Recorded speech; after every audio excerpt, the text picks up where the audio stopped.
Hey, what's going on YouTube? This is Alan Reacts, checking out Sabaton again with their song Panzerkampf, presumably about World War II, tank warfare, stuff like that. Anyway, this is something I've been meaning to do where I'm going to incorporate the Sabaton history as part of the reaction. So I'll watch the music video and then I'll go over to the history.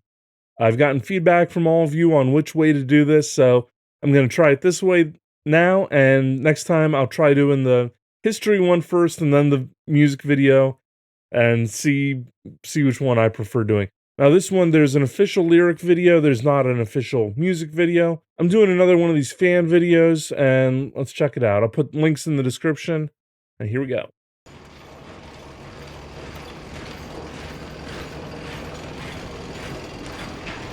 Into the motherland, the German army march. Okay, based on the title, I assumed it was about the Germans, World War II, tanks going into Russia, or Soviet Union at the time.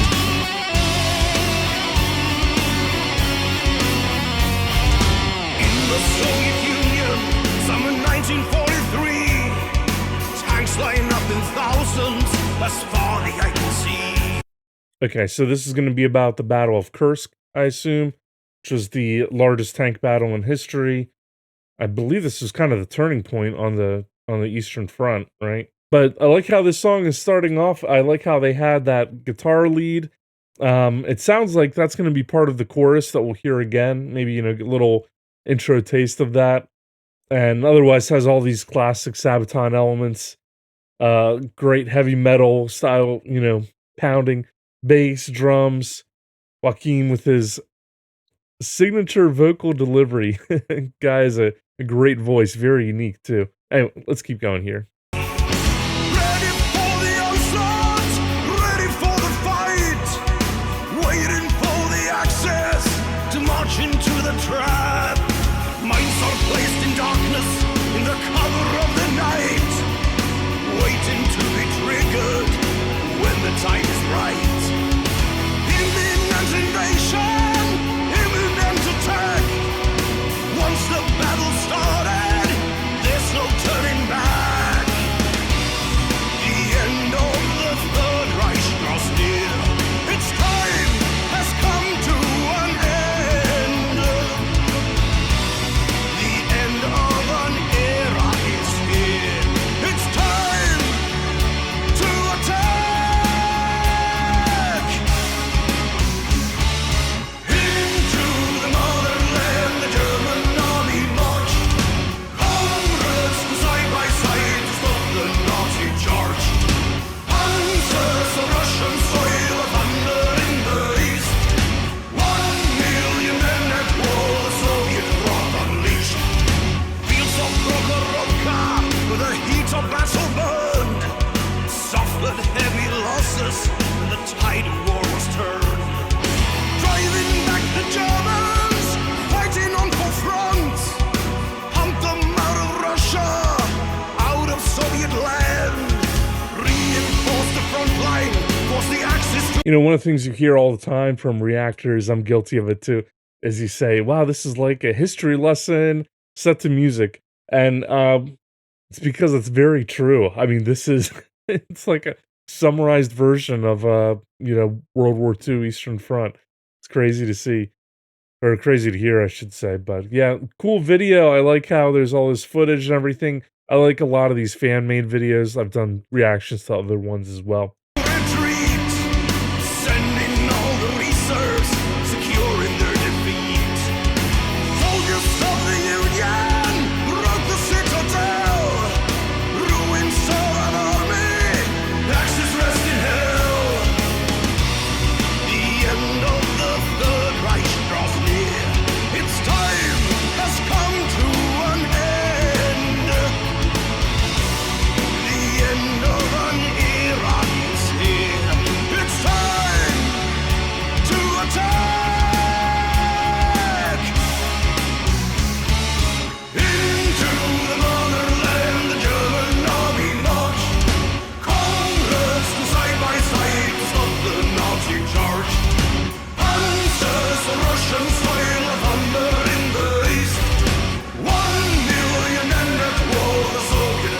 It's a very marching chorus.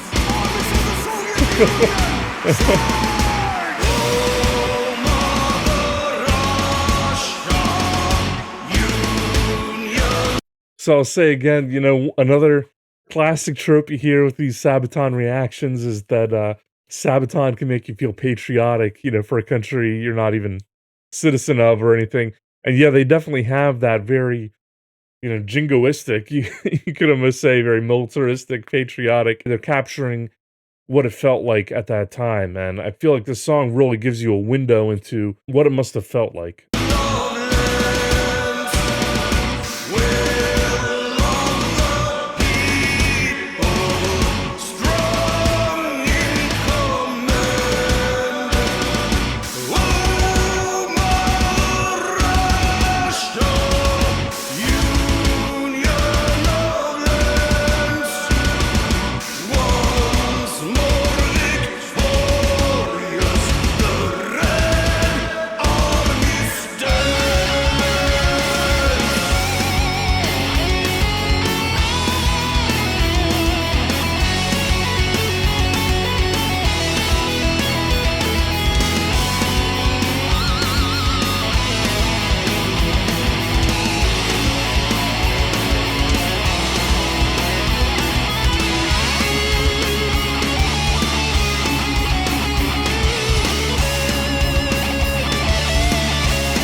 Great solo as always. Love that trade-off between the two guitarists. And back here to the chorus.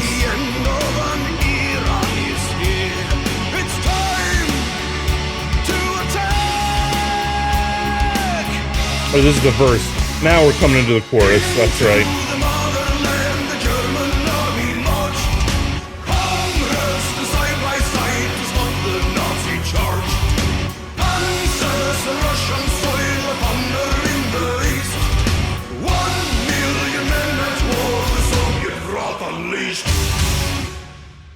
Cool video. Yeah, interesting song. I like how they definitely incorporated some of those kind of Eastern European sounding elements in the scale that they used. I'm not sure exactly which scale it is off the top of my head. I'm not very good at catching those things. But it definitely had that sound. Sounded Eastern European. And like I said, it just really captured the feeling of what it must have been like at that time, you know, trying to repel the Germans. Okay, we'll get into the history. I'll tell you my two, I guess, somewhat controversial views, or I don't think they're controversial, but I've gotten pushback on this before. One is that, I mean, the Soviets would have not been successful had it not been for the US, you know, Lend-Lease.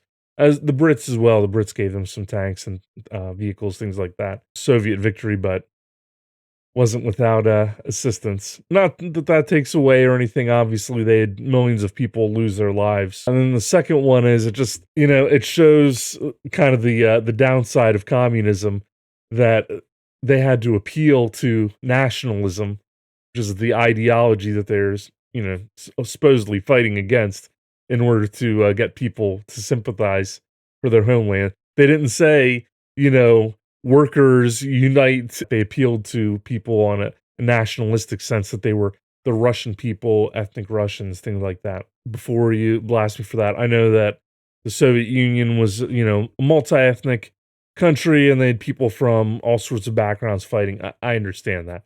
But just the propaganda and everything that's kind of being echoed in this song was a nationalistic propaganda. So let's see what the Sabaton History has in store here. Idel. And I'm Per from Sabaton, and this is Sabaton History. Oh wow. This is Sabaton History number 3. One of the largest tank battles in history, in 1943 in World War II, resulted in the Soviet Union gaining the initiative on the Eastern Front, which it would hold until the end of the war. And our song Panzerkampf became one of the most unexpected Sabaton popular songs we ever did.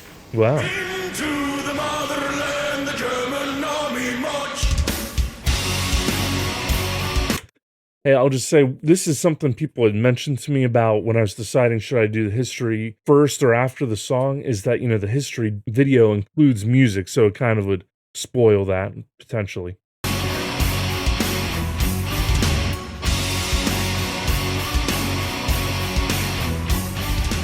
The Panzerkampf was fought between the Wehrmacht and the Red Army, and here's the story behind it. The Russian counteroffensives that had begun in November 1942 had pushed the Germans not only mostly out of the Caucasus, but also crossed into eastern Ukraine and southern Belarus. By March 1943, they had created a large salient deep into the German front lines between the cities of Orel and Kharkov. This was the Kursk salient and was an obvious target for German high command. By cutting off the salient, they would not only shorten the front line, but also trap a large amount of... Okay, I didn't realize that. So does a salient, does that mean like it's their battle lines that are sticking out or something? I don't totally understand that. Okay, so also a bulge. Okay, so like Battle of the Bulge. Oh, look at this. This has Kursk is the example shown here. Okay, cool. So the Germans in blue are going to try to cut off the Soviets. Okay, I got it. Russian soldiers and material. Such a success would give the Germans time to rebuild after the recent losses at Stalingrad. Both the forces of Army Group South, led by Generalfeldmarschall Erich von Manstein, and those of Army Group North under Generaloberst Walter Model were to perform a massive pincer movement that would smash through on both sides of the salient and encircle the troops inside. But many German generals expressed doubts. See, the Russian army of 1943 was not the same army they so easily outmaneuvered in 1941. Yeah, that's what I've By heard. now, the Soviets were much more competent in using their deep battle doctrine, and they were already preparing a summer offensive to use the salient to their own advantage, since they also knew of the German plans. The British had cracked the German ciphers and given intel to the Soviets. Okay. So Stavka, Russian High Command, had convinced Stalin to delay the Soviet offensive until after the Germans had exhausted their own against the Russian defenses. Okay, I didn't realize Then the Soviet counteroffensive would easily punch through the German lines and smart collapse plan. the whole Sense. Army Group center. The Soviet Union, summer 1943. Tanks line up in thousands, as far as I can see. Ready for the onslaught, ready for the fight. You know, now that I hear that too, I didn't comment on I don't know if it's like a synth or some sort of chorus or something that's in the background there. That's cool. There's the bass and some sort of pads. Pretty cool style. You know, it actually reminds me of Nightwish, maybe because I've done a couple Nightwish reactions lately, but it sounds like something Tuomas from Nightwish would do as well. So cool to hear it in this context too. Waiting for the access to march into the trap. So, tens of thousands of Russian workers began building an enormous defense-in-depth system, digging trenches and tank traps on 5,000 kilometers of front line. That's crazy. The defense was centered mostly on strong points manned by rifle battalions. Each also had 4.5 centimeter anti-tank guns.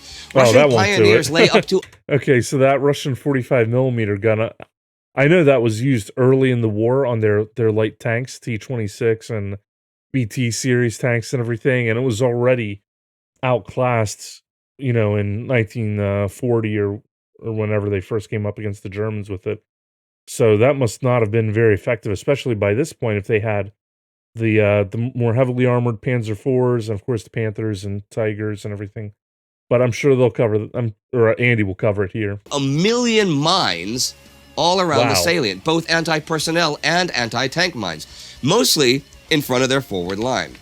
Red Army General Konstantin Rokossovsky had also a strong mobile defense force that would engage the Germans if they managed to penetrate the front lines. Oh, okay. All in all... Yeah, in modern military, you know, we would usually call that like the QRF, the Quick Reaction Force. So interesting to see that being pioneered here, especially because historically the Russians, you know, they were so static, much to their detriment.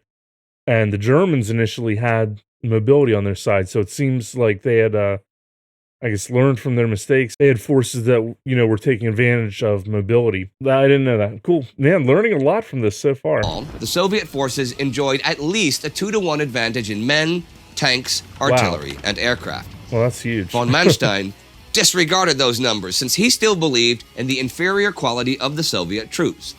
Model was less optimistic and very much against the whole operation, but despite his doubts, Adolf Hitler and German High Command urged him to concentrate all his forces and This attack sounds from the like north. kind of Model, however, the story we prepared often for hear a with World possible War II, Russian right? counterattack and held the 2nd Panzer Armee around the city of Orel in reserve. German High He command also of prepared Hitler the Hagenstellung, a told them to defensive do line attacks the when it Germans wasn't could viable. fall back on if everything went to hell. On July 5th, 1943, the German offensive began.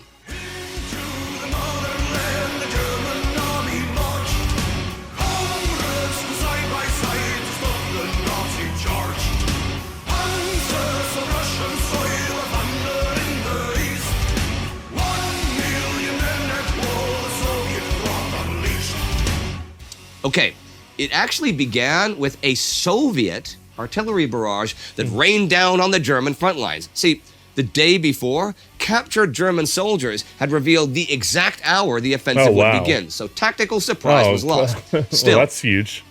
the German forces were soon moving toward the Russian lines under their own opening barrage of heavy artillery, mortars, and Nebelwerfer rockets. As usual, the advance was spearheaded by the German tank divisions and mobile Sturm divisions, but the minefields and the Soviet resistance slowed them down.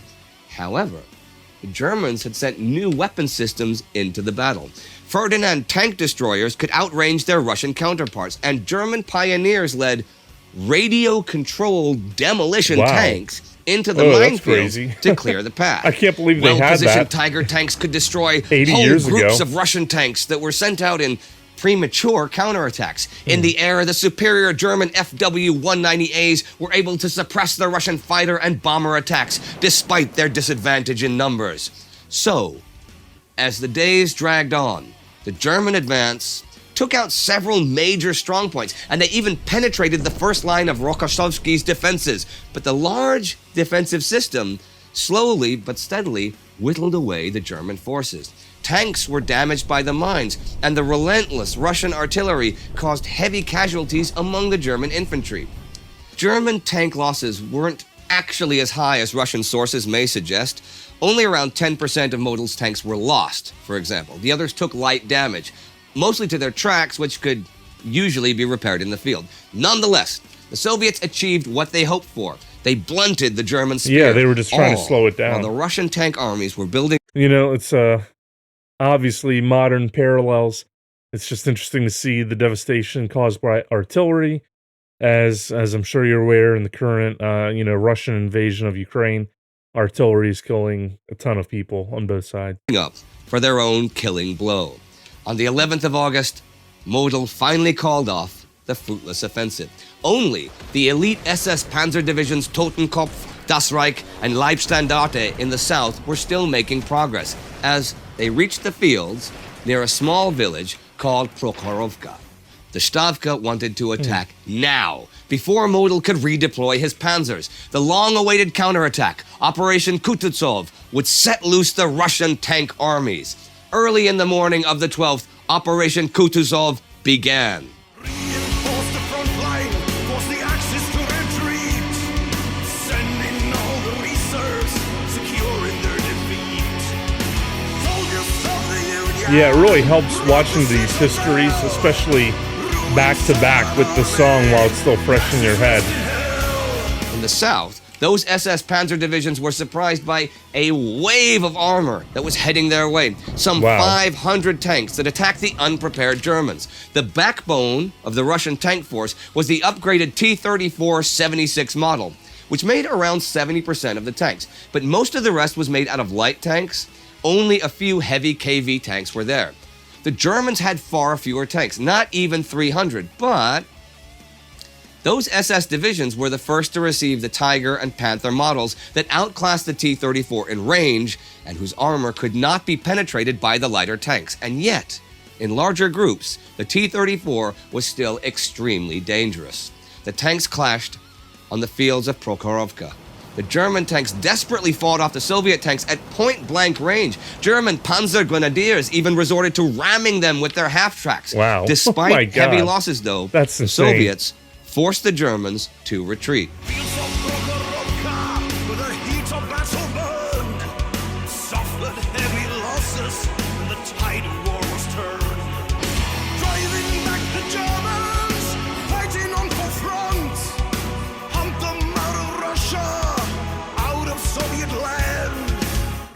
In the north, the counteroffensive began with a massive artillery strike, obliterating much of the German forward positions of the 2nd Panzer Armee. The Soviet counterattack here would be even more deadly than in the south. Model's foresight had paid off, and the 2nd Panzer Armee was able to fend off the first wave of Russian tanks attacking towards Orel. But this was just the initial engagement. The overwhelming Russian artillery and armor soon broke into the German positions all over the front, and Model was forced to pull back just to prevent encirclement, without even waiting for authorization from Hitler. However, the Soviets failed to exploit their advantage, nor realize how close the German defenses were to collapsing. So the Germans managed a fighting retreat.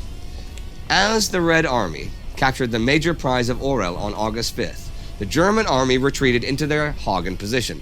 And it was that which ultimately saved them. German high command was now forced to face the fact that the German army was not able to fight high-intensity battles on such a large scale any longer. The offensive had been a disaster, for not only did it not bring victory, it cost the German army the strategic initiative on the Eastern Front, and they would never regain it. The offensive had cost the Russians dearly, yes, and losses were perhaps 4 times higher than those of the Germans, but the Russians could replace their losses, which the Germans by this time could not. The Russians were on the offensive for good. Wow. The end of the Third Reich draws near. Its time has come to an end. The end of an era is here. It's time to attack. Now, Panzerkampf is from the album Art of War, but it was not one of the singles or anything, right? No, it was very interesting that we didn't believe so much in the song Panzerkampf initially. Okay. And there were so many songs that we felt that were more stronger on the Art of War album. Even though this album is now over 10 years, this specific song can climb to the position of... Okay, I just gotta say that this is kind of freaking me out that there's this AK with a magazine in it. I'm sure it's unloaded, but just seeing it, it looks like it's pointing right at Pear's head here. It's like, oh my god, that's very stressful. But number one of all Sabaton songs. Panzerkampf!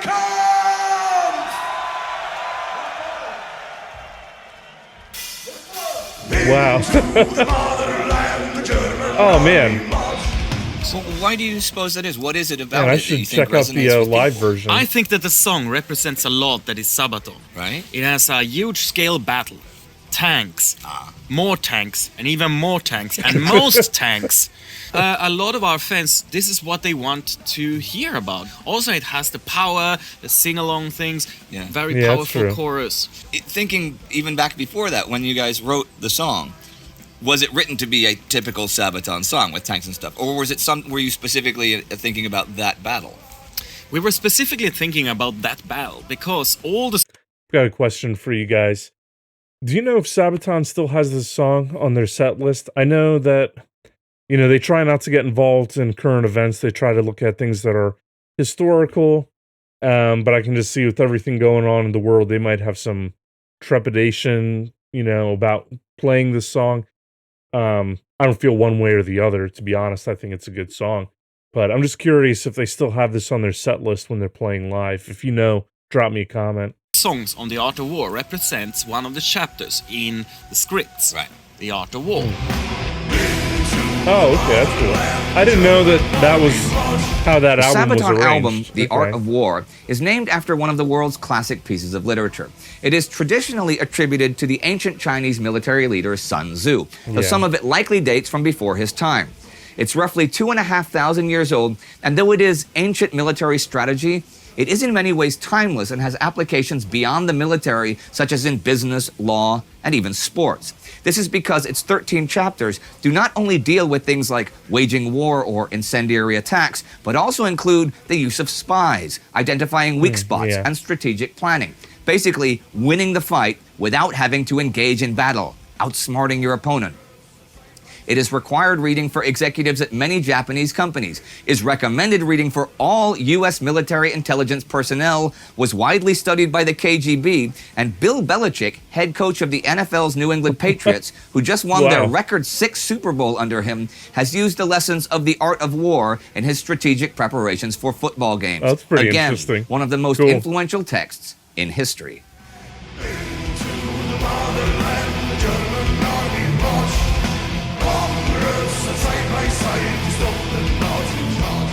That was Panzerkampf, chapter number 9 from The Art of War. See you next week. On the Sabaton History Channel.